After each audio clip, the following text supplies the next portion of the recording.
Good evening. Good evening. Thank you for joining us for another virtual town hall. Today is Wednesday, October 7th. We have a great lineup for you tonight. I will be talking about the cases in Ohio and the village, and I also have information to share about the issue 5, which is the property tax levy renewal on the ballot for November 3rd. Starting off with the number of cases. In Ohio, we're at 162,723 cases. We've seen the numbers increase on the day-to-day increases, and that's we're back at that number that's over 1,000 new cases a day. So that's alarming, and Chief is going to talk a bit more about that. In the Greene County, we are at 1,722 cases. Now, I'm happy to report that here in the village, we remain at 1, and we expect this case to drop off in the next few days, and hope we can get back to reporting 0 cases in the village. If you recall, during the earlier part of the summer, we went almost 5 weeks with 0 cases. So I think that speaks volumes to all the protective measures that we're taking in our community to ensure the safety of ourselves and those around us. And I'm happy. I look forward to seeing that number get back down to 0. Okay, on to the property tax levy. This information is on our website, and it's been posted on Facebook by some of the citizens. So I'm going to go through a quick presentation, and that video will be available as the content is also available on our website. Okay, so I'm going to share my screen here. Sean, are you ready? Okay, all right.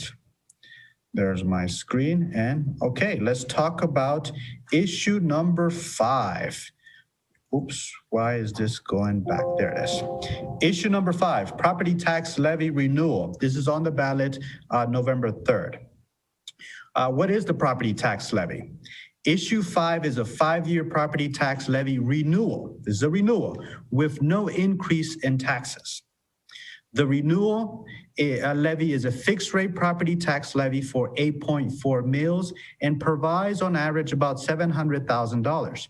Once the rollback and other charges are adjusted and included in the revenues, this total revenue increases to about $835,000. This revenue goes directly to the general fund, and this is on an annual basis. The cost of the levy to taxpayers is $219.53 annually per $100,000 of appraised property value. That's about 7.9% of the total property tax bill. This number is down from $239 annually for every $100,000 of appraised property value back in 2016. And I want to remind the public that this will not increase taxes residents pay to the village. This is a fixed rate levy. So I'm going to provide a description. What is that fixed rate levy? Fixed rate levies are approved by voters and are the most common type of levy.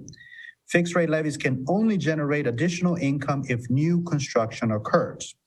So if the value within a taxing district increases due to a reappraisal, such as the reappraisal that you recently have seen, and then you might have received your notices already, the tax rate is reduced so that it generates the same amount of money as it did in the prior year. This is done by creating an effective tax rate. So why is the village seeking a renewal? You may know that state funding was reduced by 80% in local government funds, and it eliminated estate taxes going back to 2008. Property taxes without the levy only provide an average of $220,000 per year. The general fund dollars support essential services which do not generate enough funding on their own, such as streets, parks, capital improvements, pool, the John Bryan Youth Center, and public safety services. Continued cost-cutting and responsible budget management alone would not provide enough funding to support the necessary village services or investments in critical infrastructure projects that we continually make. What are the general fund revenues? The levy provides about 19.3% of the funding for village services through the general fund. That's about 7.9% of your property tax bill. The total property tax is 26% of the budget. That's 10.35% of your property tax bill. You may be wondering, where's this extra 2% come from? That's the inside millage. The inside millages are taxes that are not voted by citizens. That is municipalities are entitled to up to 10 mills for unvoted millage. We only get 2.4 of that, so that's the difference there. Here's a review of our general fund revenues. Income tax makes up about 1.8 million. Property taxes in 2019 were around 212,000. Levy proceeds, which is this levy that's on the ballot for November 3rd, provided around $700,000. And then there were other sources of revenues. This included kilowatt taxes, lodging tax, and a few other distributions or revenues that we get. There's a breakdown in the charts. All right, so what are the general fund expenses? Our total general fund expenses are $3.6 million, and this is how they break out. In community service and community outreach, we spent about $59,000. General government services is $698,542, and that includes the administration, council, the mayor's court. And miscellaneous, this is auditing expenses and expenses we have for rental property. Planning and zoning, we spend about $125,964.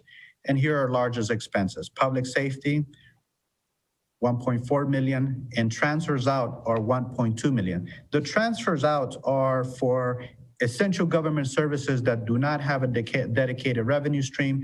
So funds are provided through the general fund, as in the form of transfers out. So where does that money go? As I mentioned earlier, they support essential services that do not generate enough money on their own. These are streets, parks, capital improvement, pool, the John Bryant Center, and public safety. And this is the breakdown of those transfers. To streets, we transfer $532,000. Police pension fund, $85,000. Parks and recreations, $500,000. Parks and recreation capital improvements. This in 2019 funded that bridge at Alice Pond, and in 2020 improvements of facility improvements, the economic development fund, and capital equipment fund. And that totals $1.2 million. And there's a graph to go with that. And that concludes my brief presentation on the levy. I'm available to answer any questions that I can. I am limited to provide only information, and I cannot take a position on the levy because of my former role with the government, but I'm available to answer any questions that I can. Please do not hesitate to reach out to us.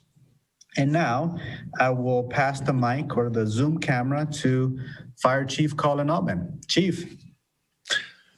Thank you, Mr. Manager. Excuse me, Miami Township Fire Chief Colin Altman coming to you live here at 1428 Elm Street in beautiful Springwood, Ohio.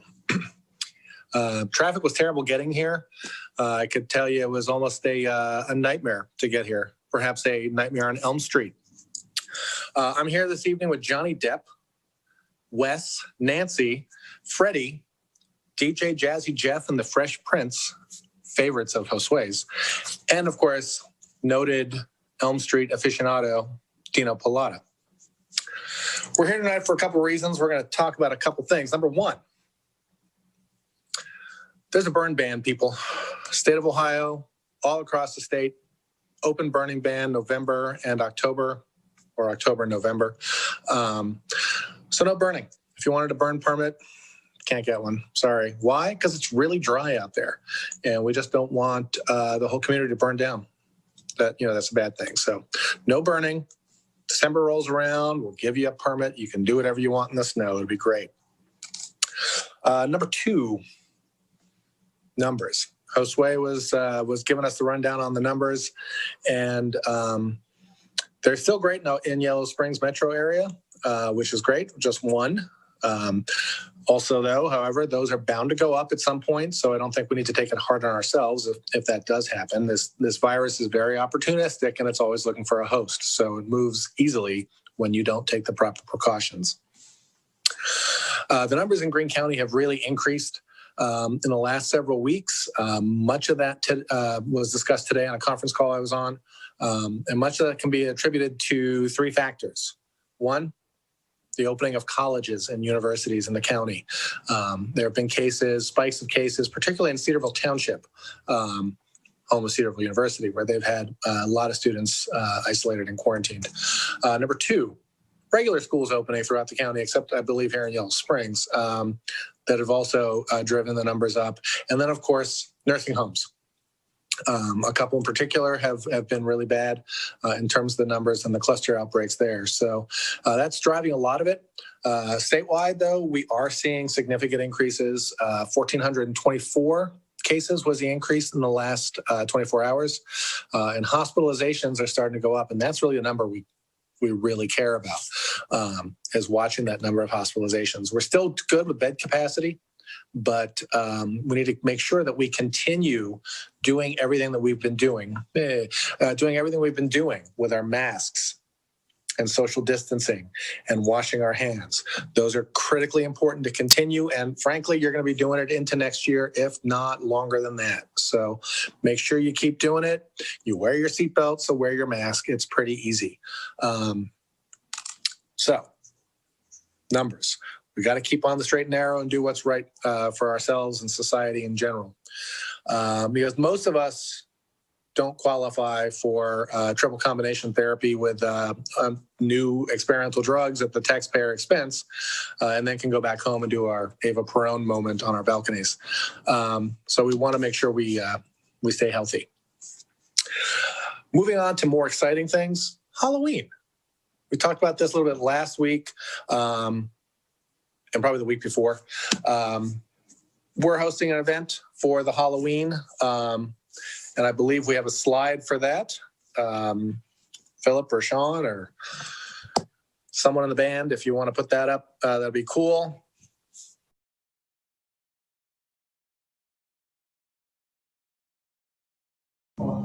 Colin, we just lost your audio there.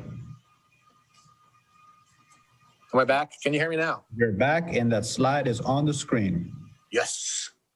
Sorry about that, ladies and gentlemen. So October 31st, which is a Saturday, which is Halloween, from 6 p.m. until 8 p.m., 1,800 to 2,000 hours for those of you on the 24-hour clock, much like Mayor Pam. We'll be inviting the public to come to the new firehouse at 101 East Herman Street, we hope, and drive in and come in the back and drive into the bay, and we will have crews out there to distribute treats and candy to the youngins in your car. You can pack as many of them in there as you want. State troopers will be present to make sure you're not overloading your car, however. But we're planning on a really fun, good time. We've got a giant inflatable pumpkin from noted Halloween aficionado Brian Hausch. And we'll have a lot of decorations and people in costume. And most importantly, everyone will be safe. All the treats will be packaged as sanitarily as possible. Everything's prepackaged. We're not opening anything up and giving you peanuts or pennies like in my day. So it should be a good time. More details will be coming soon. So look forward to that, because we are. It'll be fun. Now, some people have said, why? Why can't we just trick or treat people? Why? Please. Well, because CDC came out with a whole bunch of guidelines that actually mirror what the World Health Organization came out with. Don't tell the president. They talk about what's safe and what's not. And logically, going house to house, knocking on people's doors, having someone come out and hand you a handful of candy is probably not the safest thing with a very opportunistic virus. So what is good and what's not? If you want to do something, small event, maybe a couple of people, your neighbors, then that's great. Don't go into people's houses. Don't touch everything. You can leave candy and prepackaged out for people to grab, maybe in little bags or something. A little neighborhood get together. Those are safe things. Virtual Halloween costumes, a children's parade perhaps in costume. That'd be fun. one-way trick-or-treating is what they call it, where you just kind of line up and get stuff and you don't go to people. Anything open air is good. Visiting pumpkin patches that people are complying with, those are fun things to do. But things we want to avoid, traditional trick-or-treating. Sorry. Trunk or treats. Those are pretty unsafe too, because people are just digging into a trunk and tossing the candy at the kids. Crowded costume parties. You know the ones we're talking about. They do it. It happens. Brian House usually has 7,000 people in his house on Halloween. It's been a crazy night. The Cirque du Soleil was there last year. It was really exciting.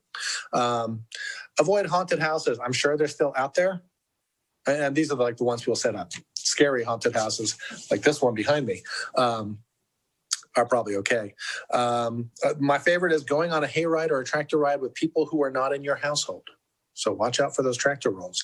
And of course, the CDC had to put in, avoid using alcohol and drugs, which can cloud your judgment and increase risky behaviors. So how do we avoid all this? Well, we come in our car with a bunch of children to the new Miami Township Fire Rescue Station.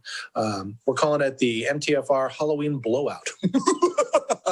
It'll be a spooktacular time for everybody. Now, one last thing, because I did get a question that popped across my screen.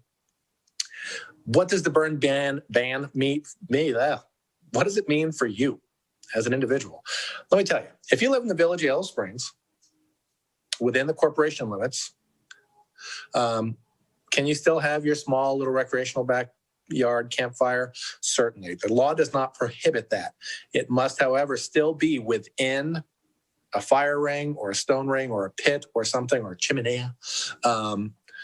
You cannot open burn things. No burning of brush, no burning of leaves. That's never allowed anyway. Certainly no burning of trash. And we just ask that you use common sense. Don't use a lot of newspaper or other things to get the fire started, because that can cause embers that can ignite things. And we definitely want to do it. One of the joys of the open burning ban for us is that if you do accidentally start a fire during this, when you're burning when you're not supposed to, you can get fined. So I would just say, do an LED fire or something, or go to Sam's Club and buy one of those digital fireplaces. They're great. And then December, we can burn till we want, to the end of time if you want. So, no fires, trick or treat, lots of cases. I think that's pretty much all I got to cover there, Josue. That's an excellent. I guess I could say, since I work for the township and not the village, vote for issue 5. There you go. Colin, thank you so much for the update, Chief. All right, we will now hear from Police Chief Brian Carlson. Chief. Thank you, Chief. Thank you, Josue. Good evening, everyone. Weather has been beautiful outside, and I hope that everyone's taking advantage of that. A couple reminders tonight.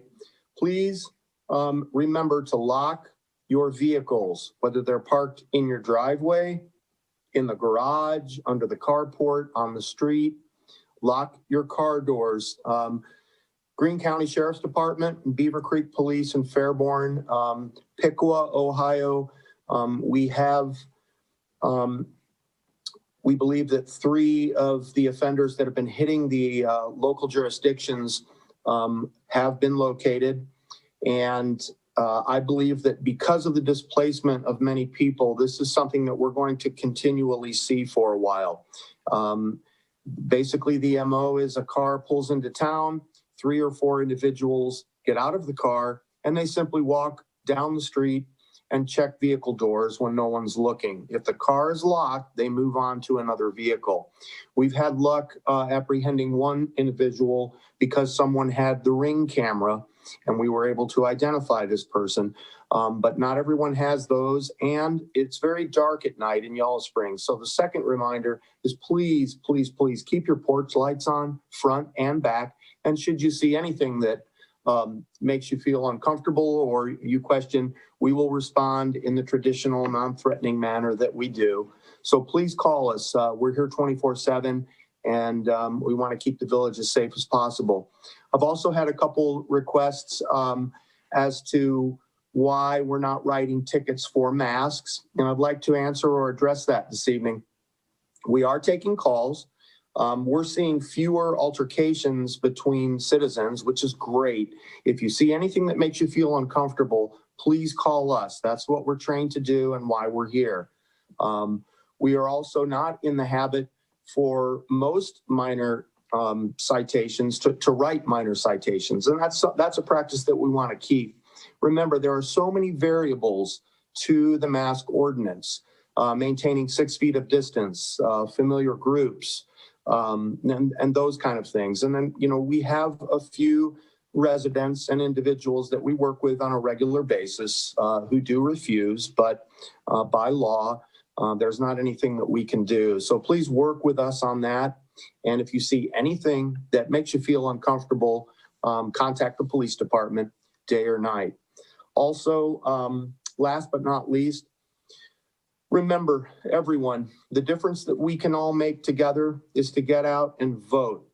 And that's one of the most important things that we can do, is to exercise our right to vote and our right to make change and progress. So tell your family, your friends, we're only a few weeks away. And if you need us, we're here, 767-7206. Thanks, everyone. Back to you, Josue.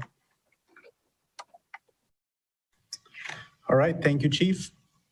And now we will hear from Mayor Pam. Mayor Pam, thank you for joining us tonight. It is my pleasure. Thank you, Josue and all. There it is. What's yours? We're talking about voting here, of course.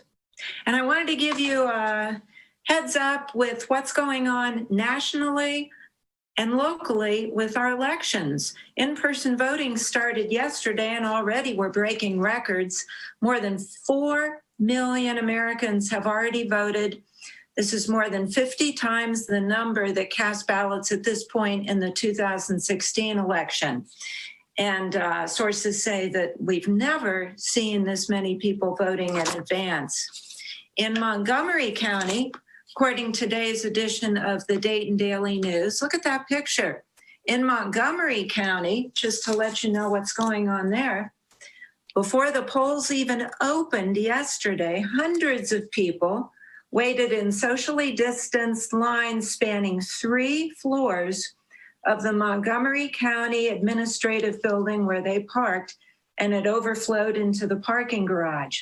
More than 1,750 people voted in Montgomery County on Tuesday, and that more than doubled the number of votes in Montgomery County from 2016.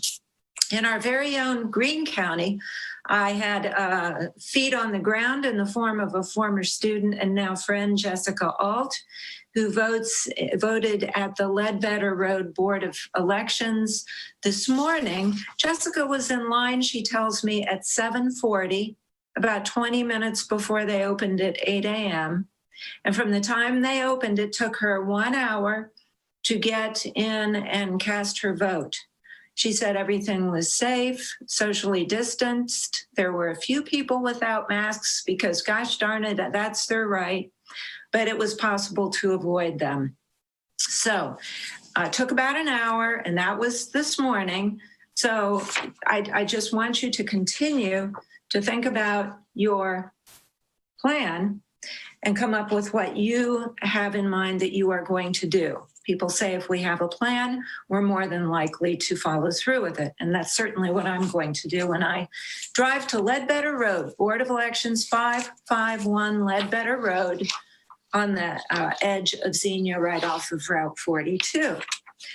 I also want to remind you, you're going to hear, when you've been hearing Ledbetter Road, Ledbetter Road, Ledbetter Road, that's where we do our early voting. That's where you drop off your absentee ballot in the ballot box, as the case may be.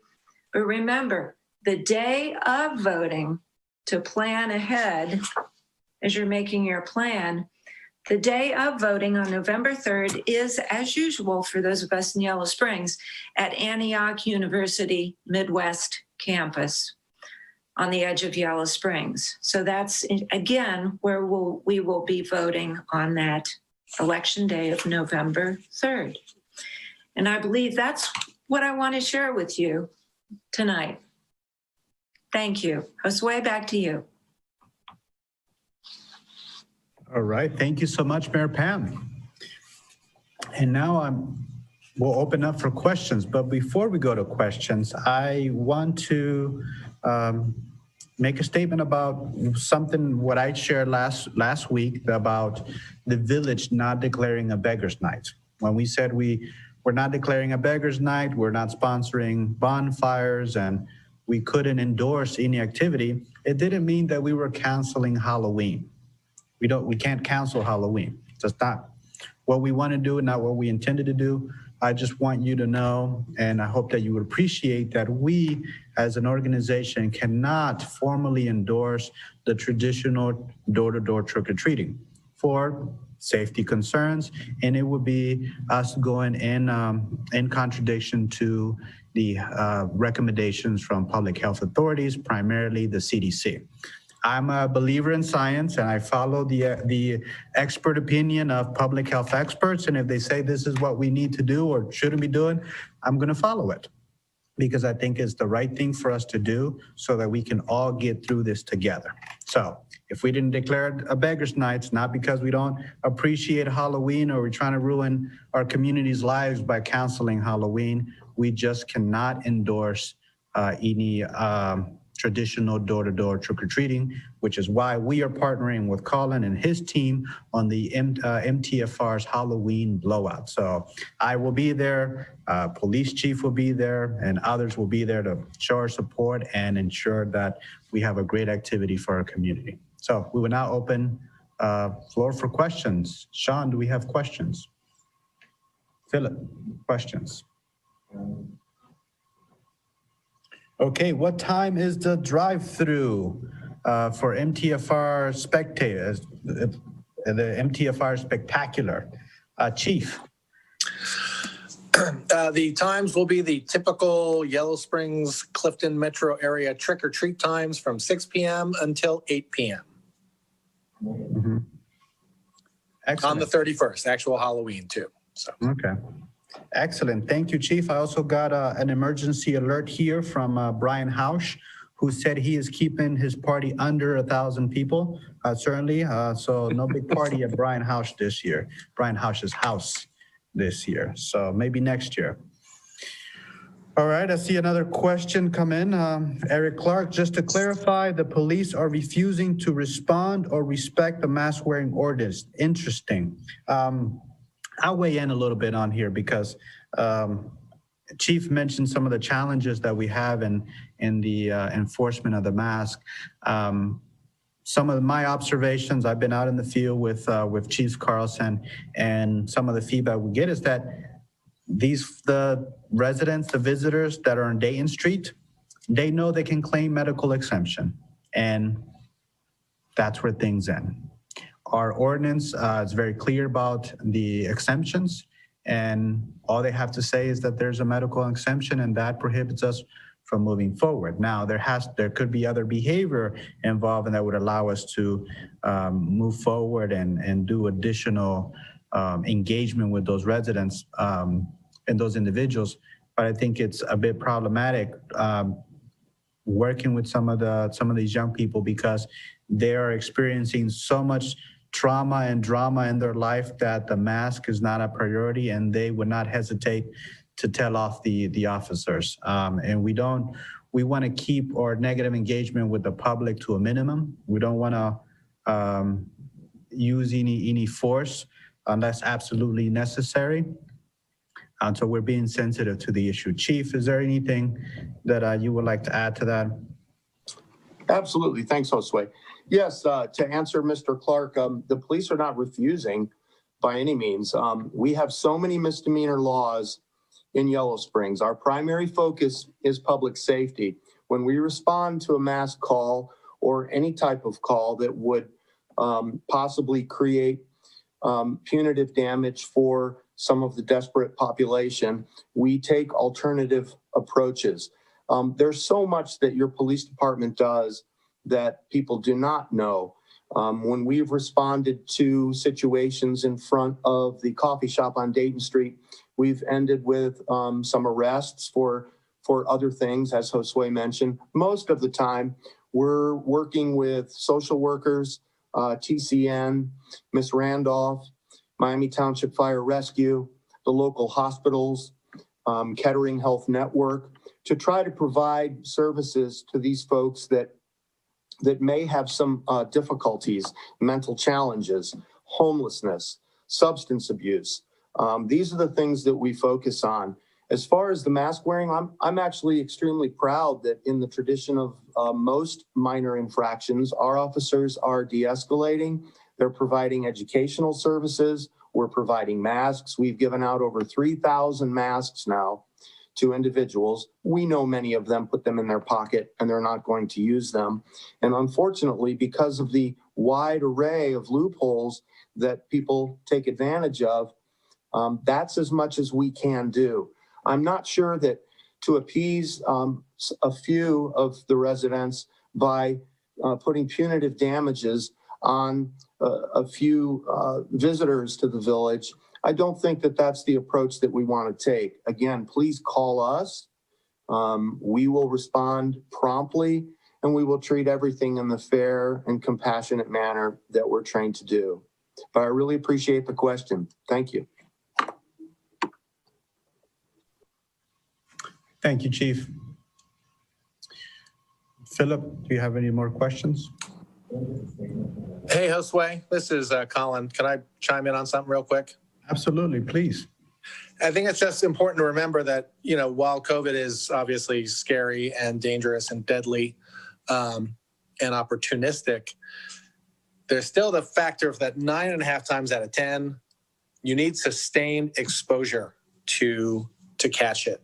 Everything we're seeing, like with the White House cluster right now, is because these people were within 6-8 feet of infected people for 20, 30 minutes. Most research is showing that this is the case with COVID, that you need 15, 20 minutes of close contact to become infected. Now, obviously, if you're going to go out and make out with someone who's infected, that could be a lot faster than that. But I think like movies like Outbreak give us a bad idea of epidemiology in which someone just takes one little inhale and suddenly they're bleeding out of their eyeballs. So we all want everyone to wear masks, and people need to wear masks. And I understand the frustration on the police and on the citizen side. But sometimes I think people think there's like a cloud of infection that you're going to walk through, and that it just doesn't really work that way. So, you know, if you walk past someone, just keep walking and you should be fine. So, and then wash your hands and all that other fun stuff. So, thank you. Thank you, Chief. All right, Philip, any additional questions? Okay, all right, we have a comment. Thank you, Ms. Baker, for your comment.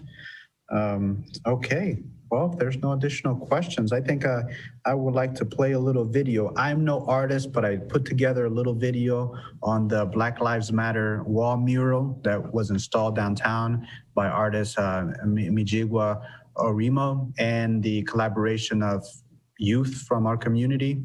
So we've got a couple photos. Big shout out to Timmy Edwards, who was up on the cherry picker and making sure the installation happened, Pierre, and a few others that collaborated on this installation. So there's so many folks involved. I don't know if I can name them all, but also want to particularly recognize the effort of Lisa Krieger and Cher Durgans and the team at the Arts Culture Commission. They're the ones who've been spearheading this on our end, and this is where we are. It's a wonderful installation, so I hope you get the opportunity to see it for yourself. But in the meantime, we've got a video or photos to share, and you can see it here. So let's see, here it is. Let me make that bigger and hit play. Oh, wait, I'm not sharing my screen is up. Sean, are you able to see my screen? No? I can see it, Josue. Okay, all right. Thank you. Do you see that, Chief? All right, so there's John and Timmy getting the cherry picker set up, and there's Timmy all strapped in with his safety gear. Remember, safety is our #1 priority, so he's strapped in with a safety harness so that he does not fall off that thing. And that's pretty high up there. He was over 35 feet up in the air. And there you go. This is starting to come alive. There it is. And there's the final product. Great looking mural. Thank you so much to the team who worked on this. And that is the end of it. Okay. All right, with that, I want to wish you a good night. Thank you for joining us.